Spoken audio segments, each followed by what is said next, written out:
The 10th Field Battery Association held the 98th annual St. Julien Memorial Service, honoring the local soldiers who fought in a battle which saw the first chemical attack used in warfare. It's for the bravery of these men and what they did is why we continue every year to have a ceremony at St. Julien. We have the parade during the day and then we have a dinner at night.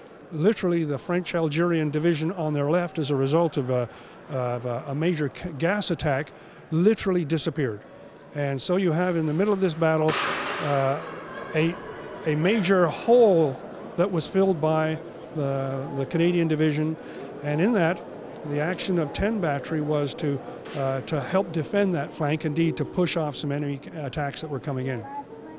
I think given that background, what it really shows is the resilience of Canadians, people who have been thrust into the breach, and even though they didn't have all the preparation, knew the right thing to do and did it.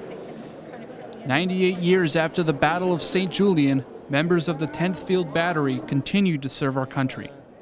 Well, I was always interested in the military, so when I turned 18, I decided, you know what, give it a shot. I came in here actually to St. Catharines, and actually into the office right over here, and joined 10 Battery, 56th Field Regiment. What are some experiences that you've had as a reserve? Well, I've taken many courses, traveled all over Canada, all over the United States, and all over the world as well. Now, you fought in Afghanistan as well? Yes, I did. I was there in 2010 for 7 months. I was part of a surveillance and target acquisition troop with 2nd Regiment Royal Canadian Horse Artillery. And was there a lot of life experiences that you learned when you were over there?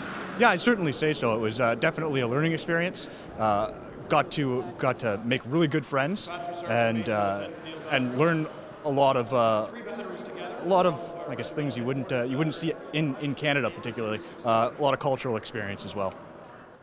To the uninitiated, the reviewing of the troops looks like a nervous process, but to those experienced, it's just another day in the life of a reserve member.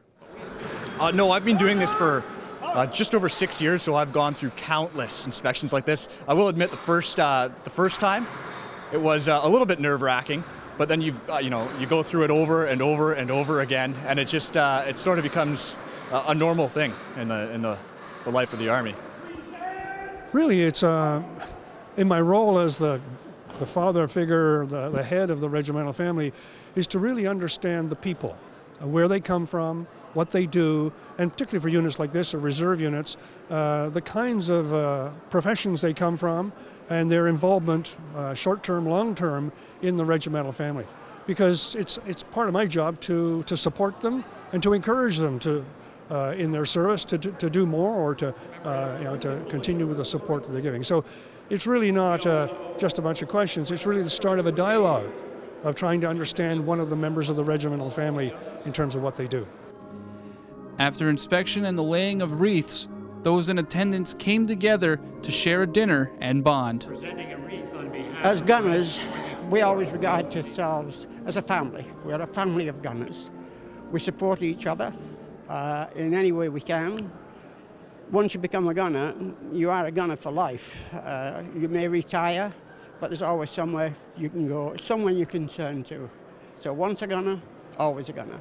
I started as a gunner when I was 14. I'm now in my 80s, and I'm still a gunner, regardless of what rank I wear. And basically, I am a gunner. In St. Catharines, reporting for The Source, I'm Mark Chofee.